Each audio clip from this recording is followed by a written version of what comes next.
Dear students, as you know that the title of this lecture is Poststructuralism, Deconstruction and Cultural Studies. We will be talking about that how poststructuralism as a theory and as a practice, and how deconstruction affects cultural studies, and how much cultural studies is influenced by the practices of and the theories of poststructuralism and deconstruction.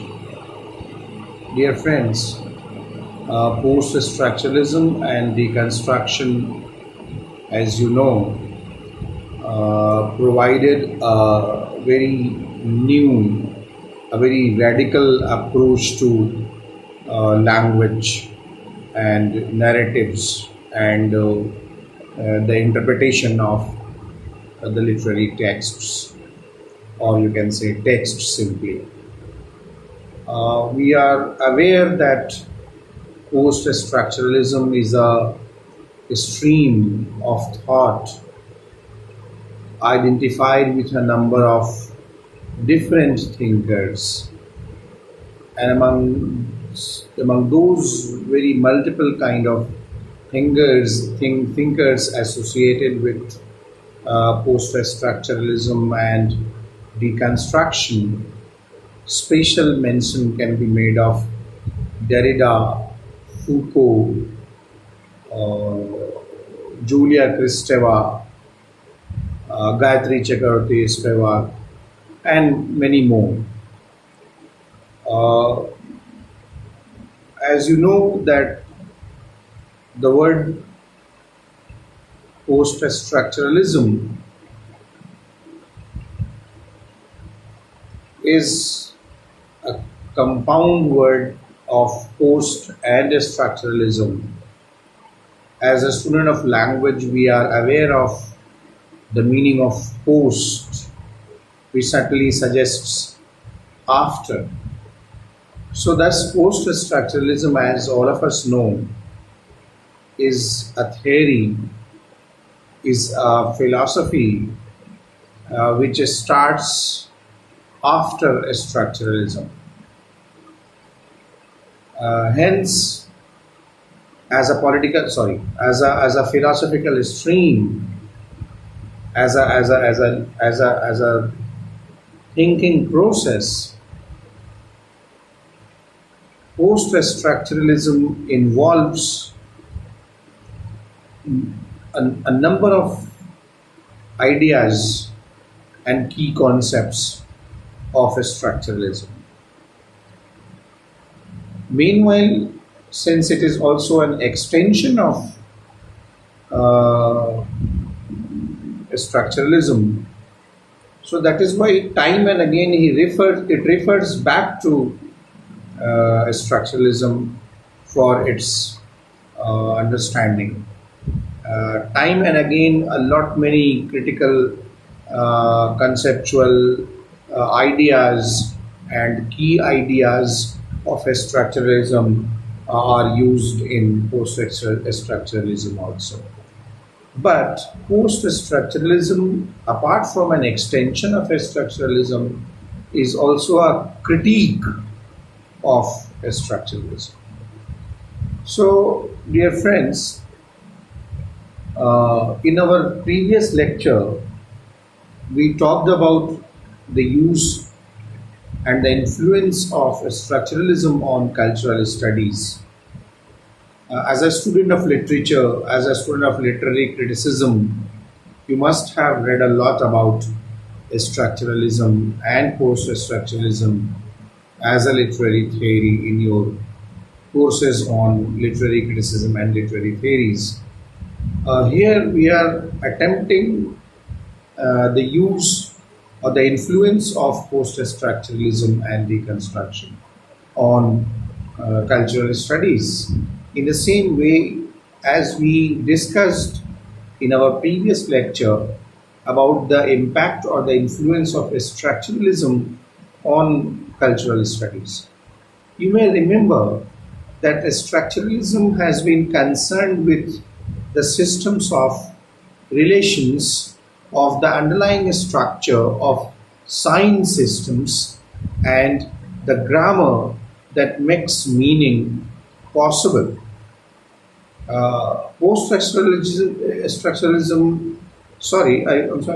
Structuralism also talks about the process of selection and combination of signs which are organized into a signifying system and is said to produce meaning.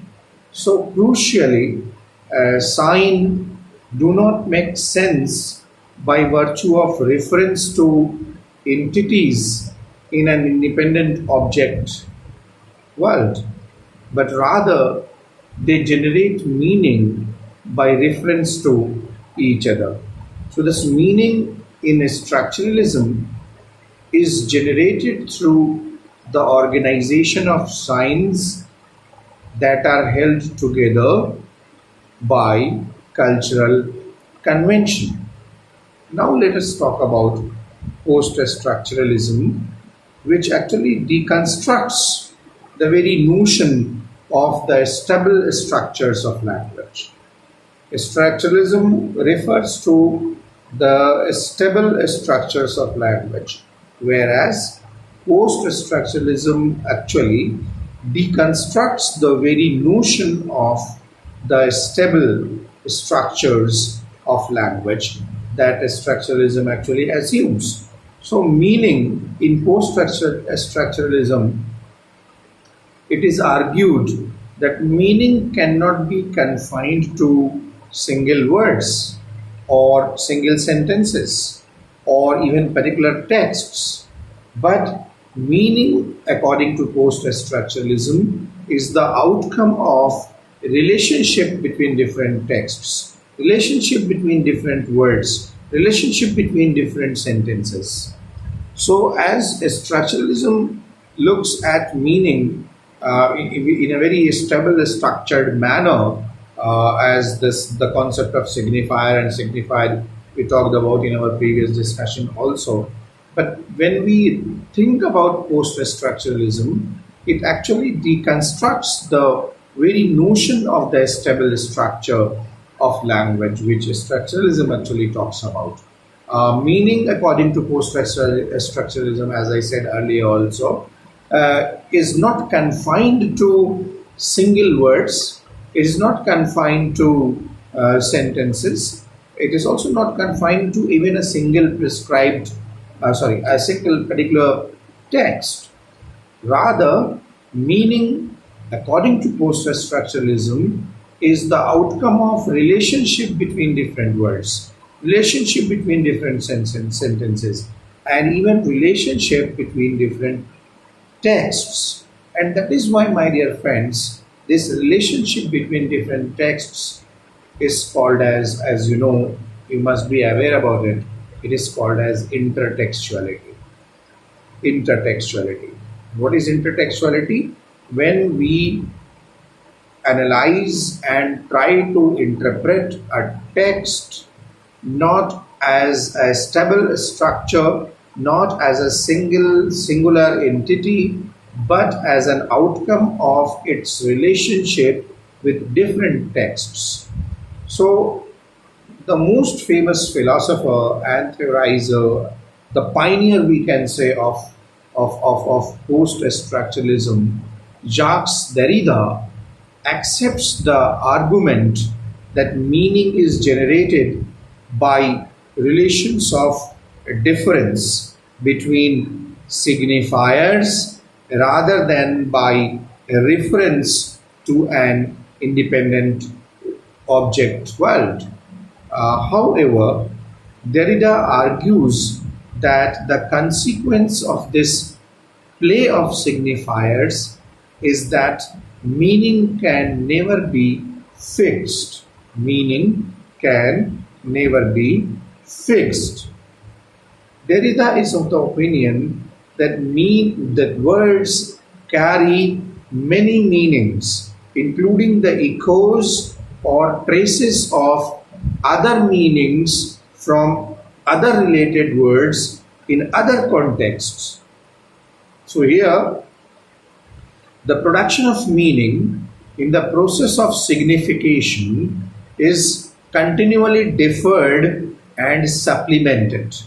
An idea that was encapsulated in the concept of deference by Derrida. I hope you have heard this concept, deference, which is basically a mixture of two words, difference and deferral. Difference, the simple word difference, and the word deferral. So with the combination of these two words, Derrida creates a concept called deference, Difference, and he says that the production of meaning in the process of signification is continually deferred and supplemented. An idea that is encapsulated in the concept of deference, by which the continual substitution and adding of meanings through the play of signifiers challenges the identity of noises and marks with what you can say fixed meaning.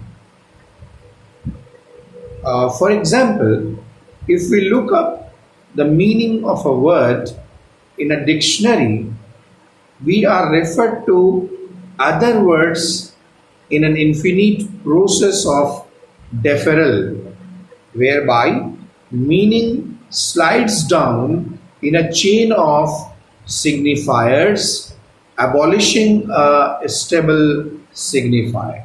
So there is no stable signifier as such. So for Derrida, there is no original meaning circulating outside of representation, nor a primary source of signification and self-present transparent meaning that could eternally fix the relation between signifiers and the signifiers and the what you can say signifiers and the signified. So the other key figure of post-structuralism for cultural studies is Foucault. And Foucault argues against the structuralist theories of language that conceive of it as autonomous rule-governed system with an underlying structure. Instead of this, Foucault is concerned with the description, analysis, and effects of the regulated surface of language. That is called discourse, under determinate material and historical conditions.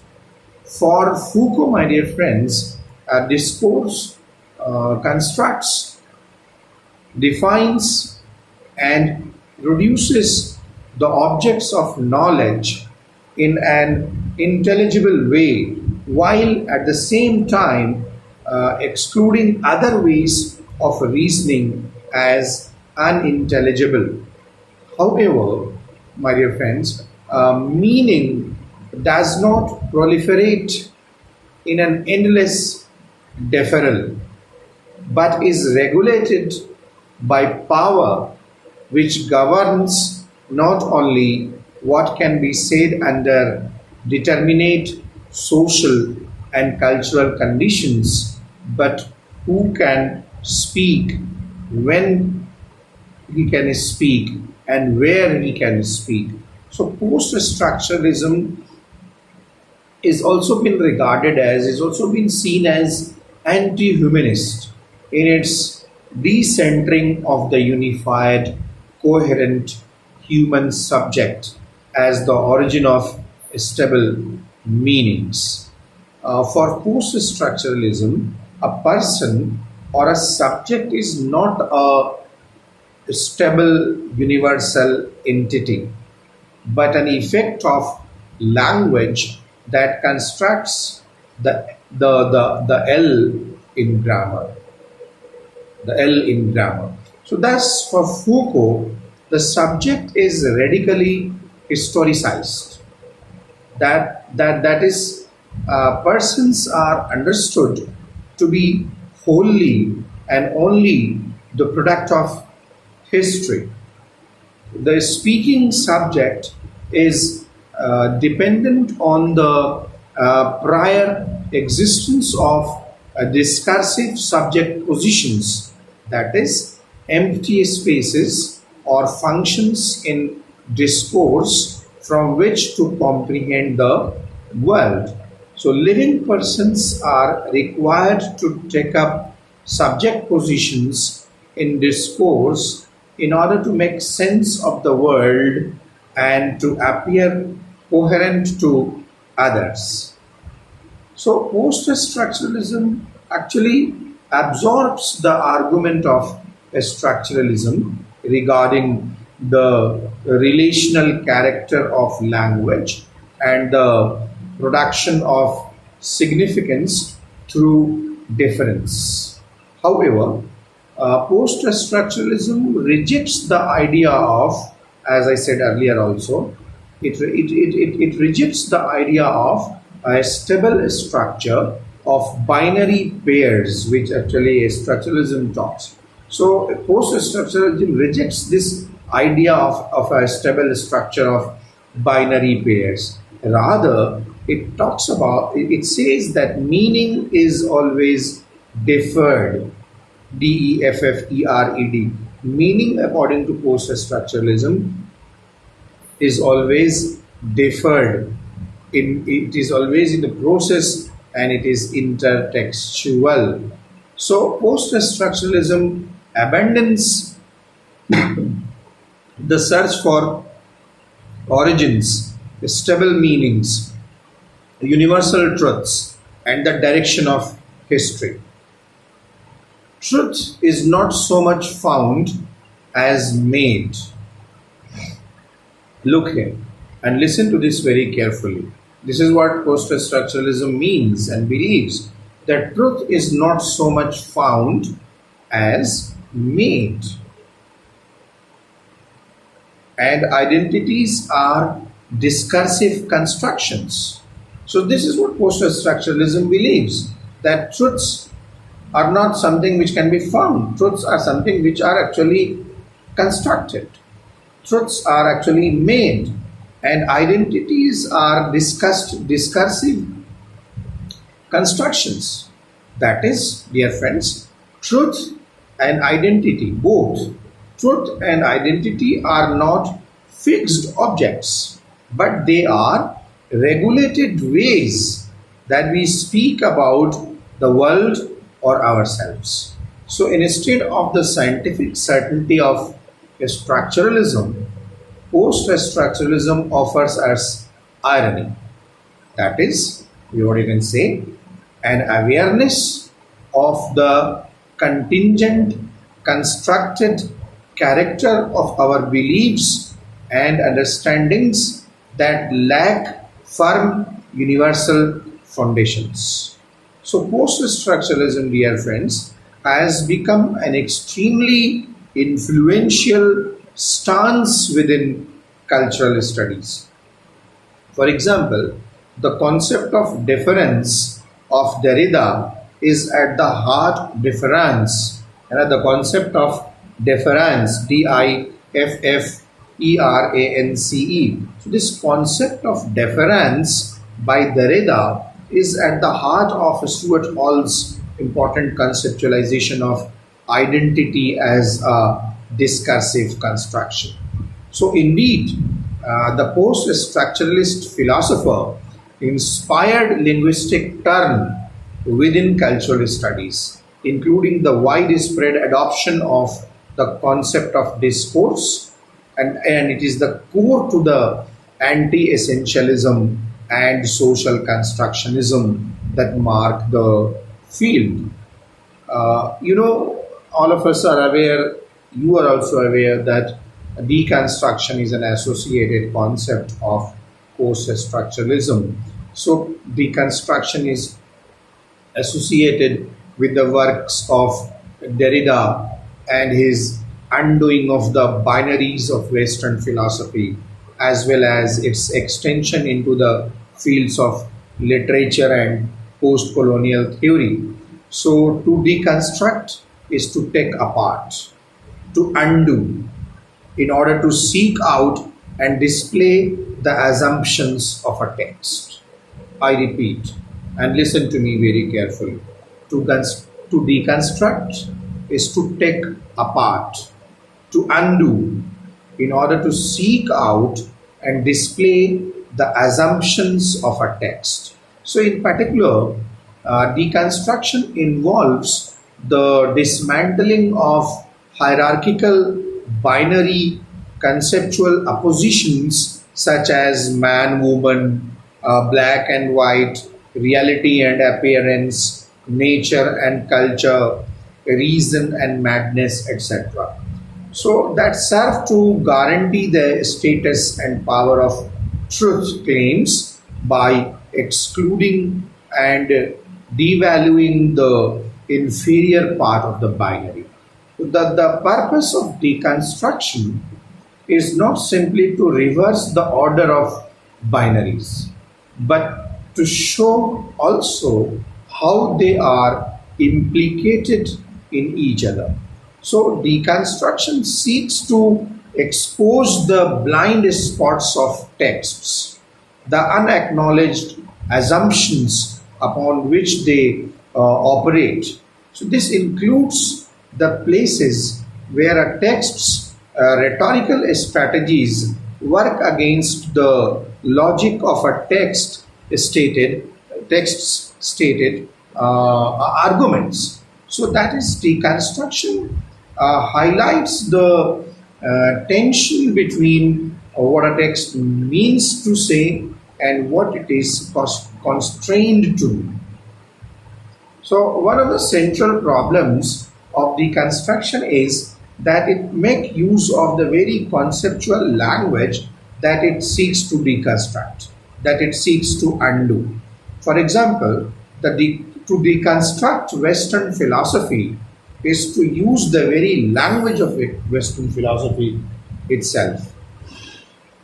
To mark this tension, Derrida places his concepts under erasure, Erasure. So, to mark this tension, Derrida places his concepts under erasure. The use of under erasure, accustomed and known concept, is intended to destabilize the familiar, marking it as useful, necessary, inaccurate, and mistaken. Thus, does Derrida seek to expose the undecidability of meaning? Let us now specifically talk about Derrida and his concept of difference, Difference. So, difference. For post-structuralism, my dear friends, language is never a stable thing. Meaning is the result of difference, and this process of differentiation is endless. Meaning is never present in the sign simply because the sign refers to yet another sign which is not here, which is not present. When you are using a sign to mean something, there can be some another meaning of yet another sign which is not present when you are using that particular sign. So, in order to understand the term cat, for example, we need to have to know more terms like four-legged animal or four-legged, you can say, animal, you can say, organism, you can say. So, in order to understand one term, that is cat, we are required to understand some other terms which are basically not present, not here. So the term cat, for example, in order to understand this term cat, we need to understand some another terms like four-legged, for example, animal, for example, organism, for example. So then we need to understand animal or organism with reference to other terms like living or non-human. Thus, in turn, it requires the understanding of human and life. So, are you noticing that how each term can be explained through newer terms which are not here? Meaning, dear friend, is not present in one term alone. It always implies and demands more terms. Thus, reading or interpretation is the movement through the chain of signs seeking a temporary meaning at each halt. So, this suggests that every signifier leads to a stable signified. This implies that, every signifier leads not to a stable signified. This implies that meaning is never fully graspable and the final meaning is always postponed. The final meaning is always deferred. So a sign may be reproduced anytime and at any place. This is called iterability or the repeatability of the sign. But every time when the sign is reiterated or repeated, it will not give the same meaning each time.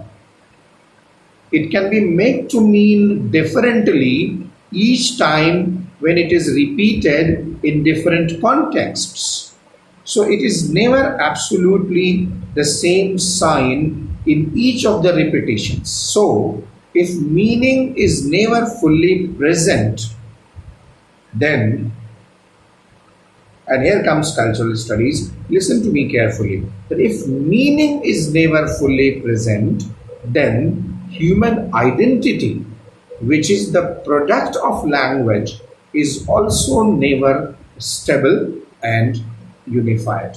So the presence of identities or meanings is an illusion. The presence of identities or meaning is an illusion, for all presence is tainted with the impurity of the absent and the excluded. So the very term structure presupposes a unity, a center and margins. There is never a center without a margin. The fact of the matter is that we cannot locate a center if we do not locate the margins. So this means that the existence of the center is never definite and it always depends on the existence of the margin. I hope you are aware about the concept of marginality and marginalization in literature and literary theories. So here we are talking about that the term structure presupposes a unity, a center and its margins. So we can never think of a center without a margin. The fact of the matter is that we cannot locate the center if we are unable to locate the margins. So what does this mean? This means that the existence of the center is never definite, and its existence, the existence of the center, is dependent on the existence of the margin. So the center, my dear friends, is identified in its difference from the margin.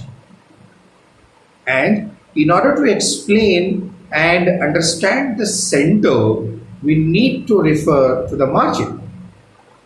So the meaning of the term center is deferred or postponed until we explain the term margin. Hence, meaning, my dear friend, is available only through difference and deference. Difference, D-I-F-F-E-R-E-N-C, difference, and deference, D-E-F-E-R-E-N-C, deference. And with the mixing of these two, difference and deference, Derrida creates the concept of deference. So to suggest the togetherness of these two features, what these two features? Difference and deference. So in order to suggest the togetherness of these two features of the sign and meaning, Derrida coins the term deference. For Derrida, the entire field of sign, S-I-G-N, right? So for Derrida, the entire field of signs is writing, or what he calls écriture, E-C-R-I-T-U-R-E. So this is what Derrida calls to every writing. So for Derrida, the entire field of signs is writing, or what he says, écriture. So here, writing is not restricted only to the graphic sense of the word, but it refers to the figural sense of the word also. So writing is the term used to denote any system that is based on difference and deference, what Derrida together calls as deference. So the study of such writing is termed by Derrida as grammatology, the study of the science of deference. I repeat, writing for Derrida is écriture, and writing for Derrida is not restricted to graphic sense only. It also means the figural sense. Writing is the term to denote any system that is based on difference and deference. The study of such writing is termed by Derrida as grammatology, that is the science of deference. Right. So now with this, let us now move on to Foucault. And let us talk about Foucault's concept of power and knowledge. So Foucault, my dear friends, was another post-structuralist philosopher who influenced a lot on cultural studies. Foucault was interested in the way power structures depend upon the structures of knowledge, and how once they acquire knowledge, they create subjects to be controlled. Listen, that how the different structures of power depend upon the structures of knowledge, and how once they acquire knowledge, then they create subjects to be controlled. So Foucault's methodology seeks to understand how some sections of the population or society have been classified as criminals or insane, for example. So Foucault is interested, my dear friends, in understanding the process of classification that helped exclude some people from the society. Foucault argues that certain authorities who possess power produce knowledge about those who lack power. I repeat, Foucault is of the opinion that certain authorities of the society who possess power produce knowledge about those who lack power. Such a system of knowledge is called discourse. The arts, religion, science, law, for example, they are called discourses that produce particular subjects. So let us now see in some detail that how subjects are created, what kind of authorities are at work. For example, if you take a category called immorality, now what is the discourse about this?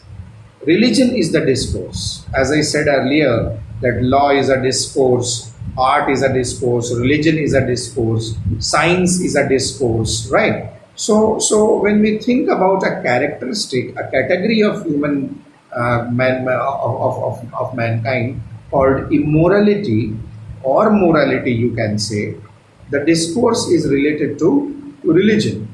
And who is the authority that runs and manages and maintains and controls this discourse? The priest, the clergy, the religious authorities. And what is the outcome of this authority of the priest with regard to the discourse of religion regarding immorality? He says that those who are the culprits of immorality has to be punished, and penitence is the corrective measure.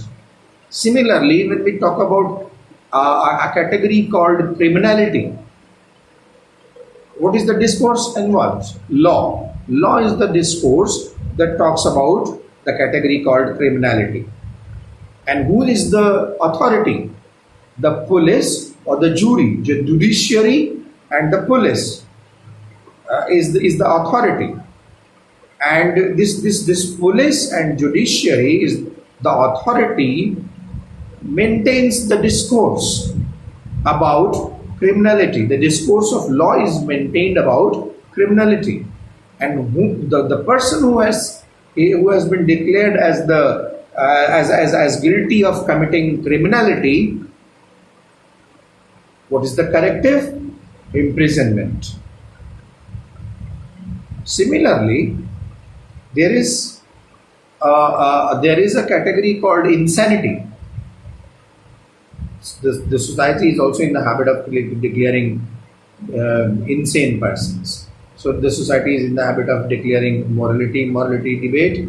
The society is in the habit of declaring criminals, and the society is also in the habit of declaring insanity, right? So insanity is a category.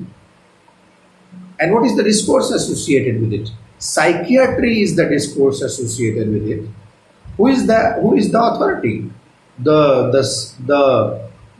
psychiatrist is the authority. This psychiatrist, the authority, creates the discourse around psychiatry and talks about the category called insanity and declares somebody insane. And what is the corrective? The mental asylum is the corrective.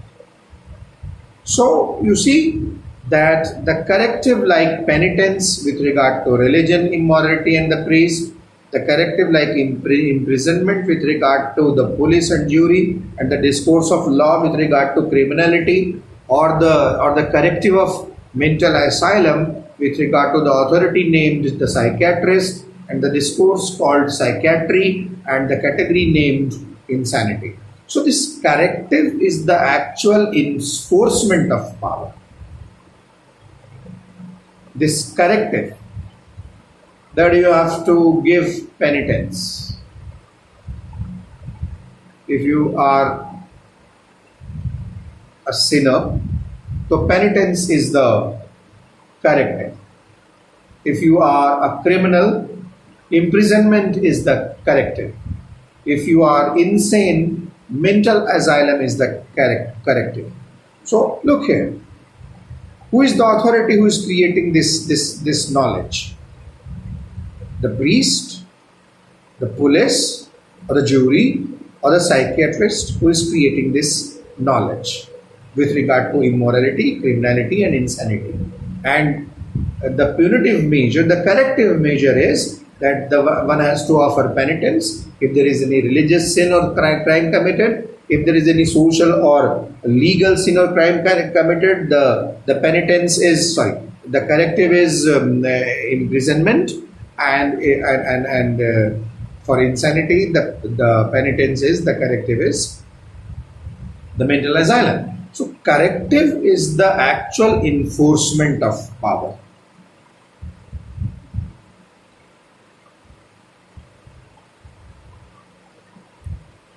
And at this juncture, I am reminded of a very great debate that is going on across the world about the migrant issue, right? And what is the corrective, and how the corrective is prescribed, right? Sometimes some countries are now in the habit of declaring their own citizens, or at least doubting their own citizens, whether they are their citizens or not, right? And asking for documents to prove their citizenship. And the corrective is, what kind of correctives they are offering. So corrective is the actual enforcement of power, where the authorities ensure that the deviance is rectified in accordance with what they think is right. What they think is right. So discourse and knowledge produce certain categories of subjects who are then treated in a particular way. The immoral are remedied by the priests, the criminals are jailed by law, the sick are treated by doctors, and the insane are sent to the asylums. Look here, what happens therefore is that the production of knowledge about those who lack power leads to very effective practices of power on part of the authorities. So knowledge systems such as religion, law, science, etc. are therefore power structures that are the modes of social control. And I include religion also as a power structure. I include nation also as a power structure. So the power and knowledge help identify and classify individuals as subjects, and the subjects as mad, as ill, as misfits, as illegal, as what do you say, right? So the task is to analyze the working of power and knowledge within a social setup. These can be at the level of family units and even at the level of the nation state. Can you understand now? So this can be at the level of the family units and even at the level of the nation state. So therefore, there is no such thing as neutrality. There is no such thing called objectivity. There is nothing like objective knowledge.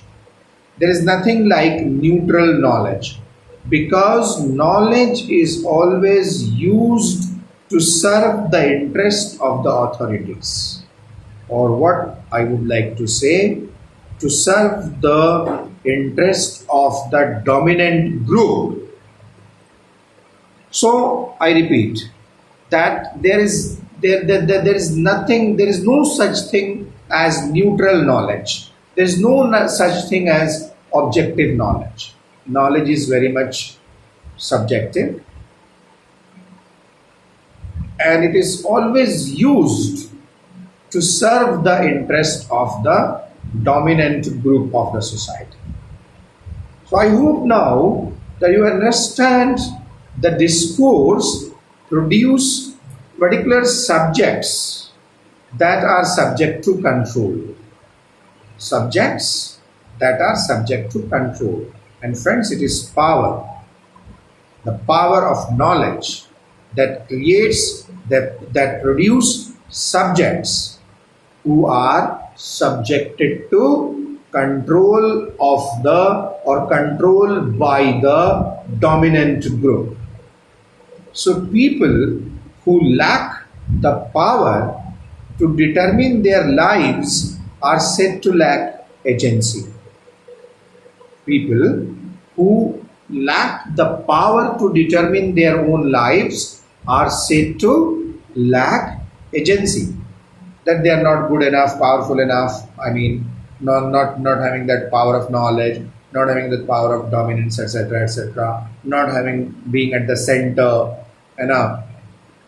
being at the margin, right? So people who lack the power to determine their lives are said to lack agency.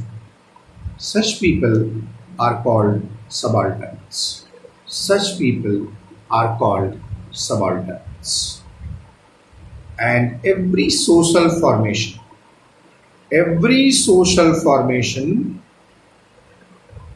whether it is a social formation related to the most smallest nucleus unit, the family,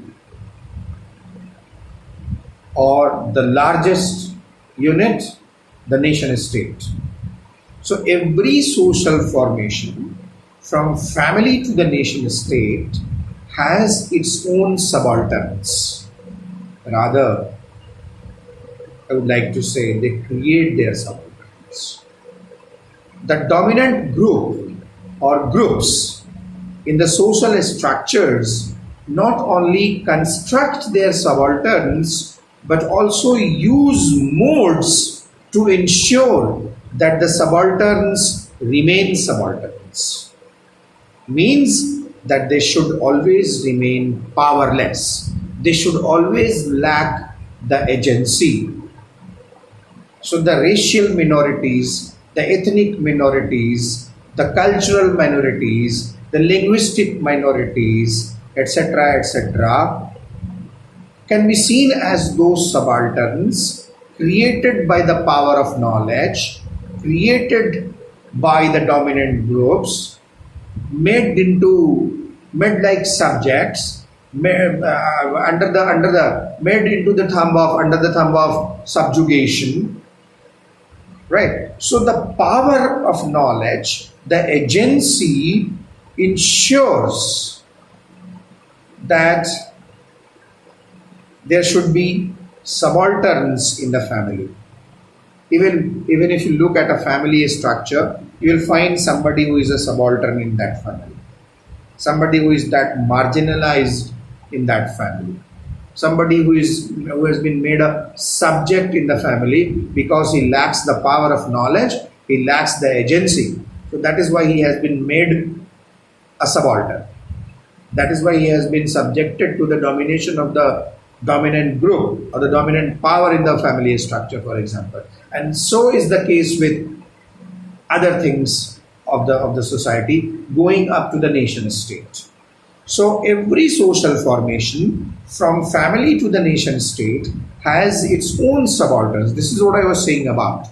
The dominant group or groups in the social structures not only construct their own subalterns, but they also use modes to ensure that the subalterns remain subalterns, that the marginalized remain marginalized, that the powerless remain powerless, that those who lack agency should always lack agency. This has been ensured by the dominant group or groups of the society, beginning from the family and going up to the nation state.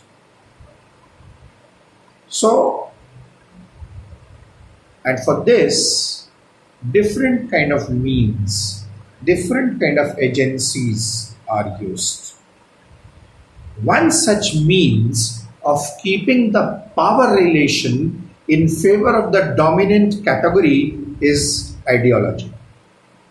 Look here, that even ideology is a tool, it is a means that has been created by the dominant group or groups of the society, of the family, of the nation state, to keep the power relation in the balance of or in the favor of the dominant category of the society or the dominant group or groups of the society, from the family to the nation state.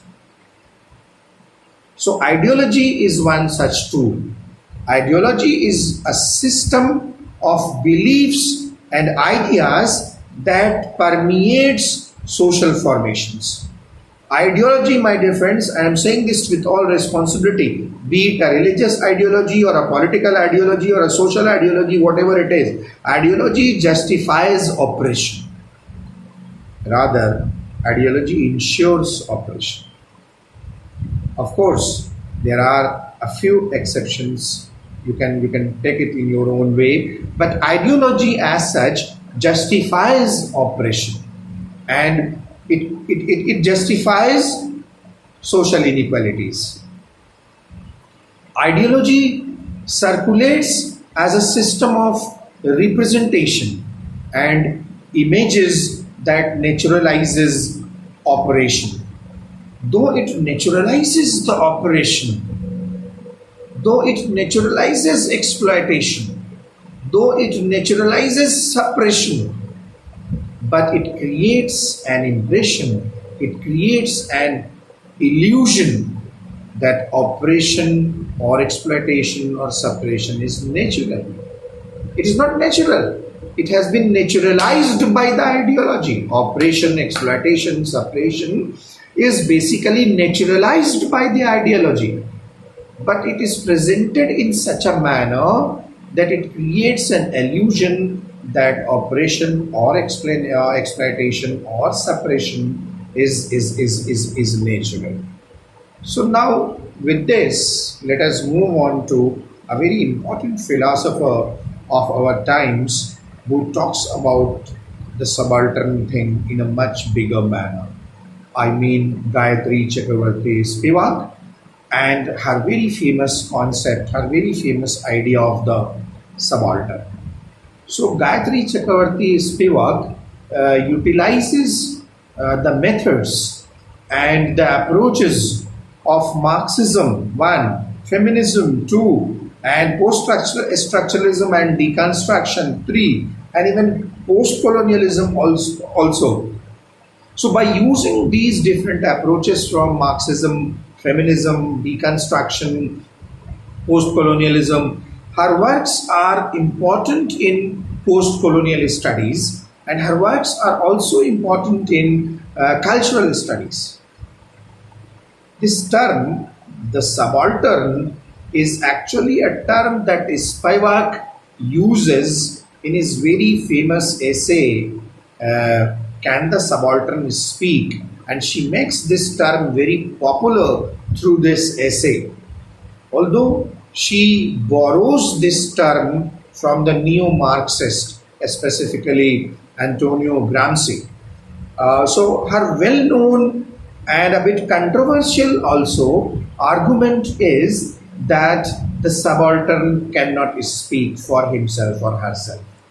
This is what she stands for. She meant in her essay that the subaltern, although she was writing that essay with reference to colonialism and the British Empire, but this can be implemented in some other contexts also. So in her well-known and a very controversial argument, Gayatri Chakravarti Spivak says that the subaltern cannot speak for himself or herself because the very structure of power prevents speaking by the subaltern.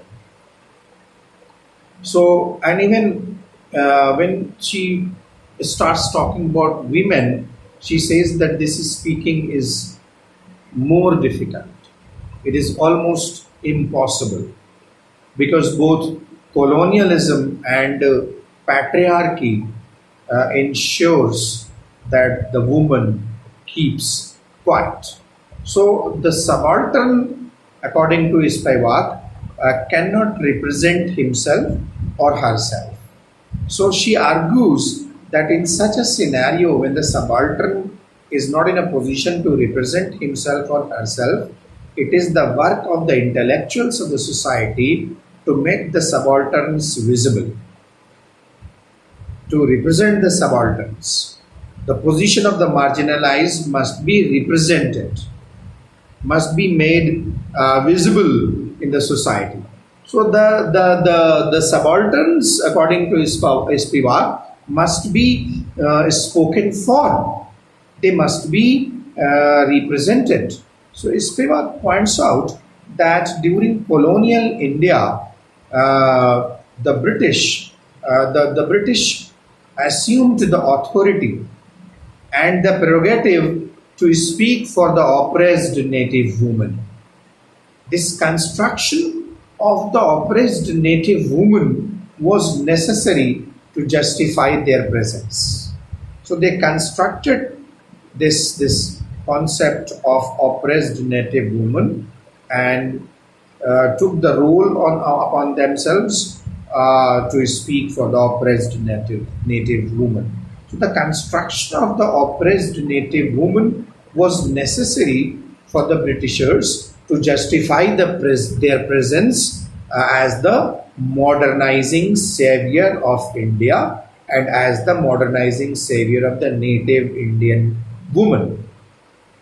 This native woman apparently called out for liberation, which the white colonial masters were supposed to provide.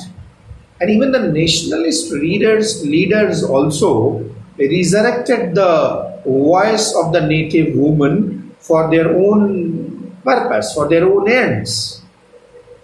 But Spivak, as Spivak points out, the voice of the woman is effaced in the discourse of nationalism and colonialism. She is only spoken for. So based on this notion of the subaltern, a new mode of writing history known as subaltern studies was launched by writers like Ranajit Guha and others in the year 1982. The project argued that traditional historiography only celebrated the actions of the elite. Thus, even the freedom struggle in a very traditional way becomes a very traditional history of the elites. It was represented through the stories of the select group of leaders and ignored the unknown fighters of the freedom struggle. It ignored the peasants. It ignored the tribal fighters. It ignored the tribal rebellions. So such an elitist history ignored the marginalized and made the freedom struggle of India an upper class or upper caste or the dominant class movement. So therefore, the subaltern studies explored and recorded smaller rebellions and revolts. It gave a voice to the subaltern within the Indian freedom movement. Let us now move on towards the summing up of today's discussion. Let us now move on to talk about the concept that how the subalterns are created by different social formations. Remember earlier I was talking about margin and the center. And I said that there can be no center if there is no margin. The center cannot be recognized, the center cannot be identified, the center cannot have meaning if there is no understanding about the margin. So that way I was talking about the concept of marginalization. And then I also talked about that how subalterns are created, how the subjects are created by the knowledge of power having in the hands of those who are the dominant group or groups of the society, as I said, beginning from the family and moving on to the nation state, and even religion, law, nation state, family, caste, science, art, everything works. Ideology also, it all works as a tool to create knowledge of power, to create subjects, and to create subalterns. So let us now look at it that how subalterns are created by different social formations. For example, there is a social formation called class. You know that most of the societies, most of the countries are having this division on the basis of class, and we are as a nation in India, we are facing this class conflict to a very great extent. So this social formation called class creates the subaltern, those who are the subjects, and the working class, the lower class, the labor class, the untouchables, they are the subalterns created by the dominant group called the bourgeois, created by the dominant group which is having the capital in his control, the capitalist group. And this bourgeois class, this capitalist group, this specific elitist group which is holding the capital of the society or a nation, creates this class conflict, creates the working class. And the ideology that handles this whole concept of class, capitalist, bourgeois, and the working class structure, this ideology, you know very well, is called as capitalism. There is another social formation called empire. I'm talking now in terms of colonialism. So there is a social formation called empire. And who created this empire? What was the dominant class that created this empire? The Europeans. The Europeans. And who was the subaltern? The natives. Those who were the ruled, the natives. So the natives were made the subalterns. And what was the ideology controlling this discourse? Colonialism. So with regard to the social formation called class, created by the capitalist bourgeois society, and resulting in the creation of the untouchables and the lower classes and the exploited classes and the workers and the laborers and the working classes and the bonded laborers, you can say, and capitalism is being the dominant ideology. Similarly, here empire is the class social formation. The Europeans are the dominant class, the natives are the subalterns, and colonialism is the ideology. Similarly, with regard to women, let us see. Patriarchy is the social formation. Men, they are the dominant group, the dominant class. Women are the subaltern. And gender is the ideology. So gender is an ideology that is run by, controlled by the knowledge of power, the power of knowledge which is in the hands of men, Men who are creating patriarchy and making women as their subaltern. Similarly, let us come to the last, and I hope you will become angry with me. And this is what I mean. This is what I mean also. The social formation called nation. The social formation called nation. And what is the dominant class? The majority. The majority group or groups of the nation are the dominant class. And who are the subaltern created? The ethnic minorities, as I said earlier. The racial minorities, as I said earlier. The cultural minorities, as I said earlier. The linguistic minorities, as I said earlier. And what is the ideology?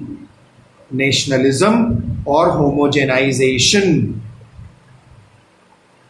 Time and again you must have heard the debate that a specific group, that a specific community is not in the mainstream of the nation, and it is the responsibility of that community, that religious ethnic minority community, to come into the mainstream of the nation.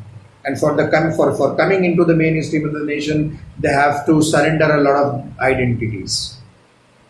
So nationalism is the ideology.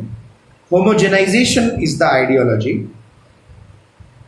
The dominant class is the majoritarian population. Nation is the social formation. And the ethnic minorities, the religious minorities, the cultural minorities, the linguistic minorities, and even the economic minorities are the subalterns.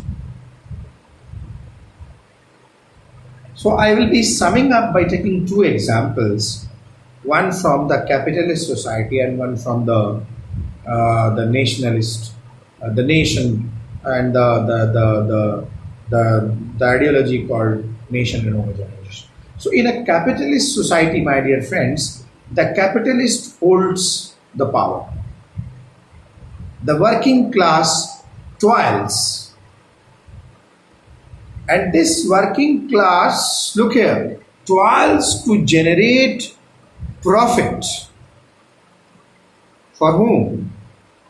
For himself. The working class toils to generate profit for himself? No. The working class toils to generate profit for the capitalist. And the working class lacks agency, but he is made to believe that it is happy. The working class is made to believe that the working class is happy. Because capitalism as an ideology spreads the illusion that the exploitative capitalist system is a generous, benevolent, and caring system. So this aura has been created. This false aura has been created around capitalism, that it is a generous, benevolent, and caring system, and it patronizes the working class, whereas the fact of the matter is very different. The working class has been made to toil hard in order to generate profit for the capitalist. So we are toiling hard here, sitting in Jamshedpur, creating profit for somebody sitting in Mumbai. We are toiling hard here in Bangalore or in the cyber city of Hyderabad to create profit for somebody sitting in the United States of America. And to sum up, I would like to take the example from the nation state. In a nation state, my dear friends, the minorities, the ethnic minorities, the religious minorities, the linguistic minorities, the cultural minorities, and I have added one more thing, the economic minorities. So in a nation state, the minorities are asked to believe in the ideal of the nation, even when the nation does not respect their cultural rights. The nation does not respect their cultural rights, but they are made to believe that their nation is ideal. They are made to respect their nation. So they are asked to respect their nation. They are compelled to respect their nation. And they are made to believe in the ideal of the nation even when the nation does not respect their cultural rights or solve their problems. Any attempt to seek cultural rights or protection or recognition is seen as anti-nation. Any attempt to seek cultural rights or protection or recognition, any attempt to seek the identity, any attempt to save the identity is seen as anti-national and treated as a threat to the nation. And the nation, in return, goes through a process of homogenization. So this is what China is doing with the Uyghurs Muslim in China.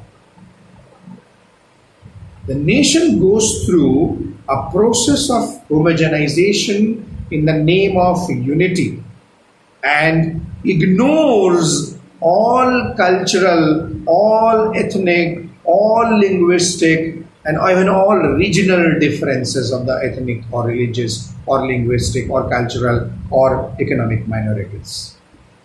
So that's all, my dear friends. Let us stop here.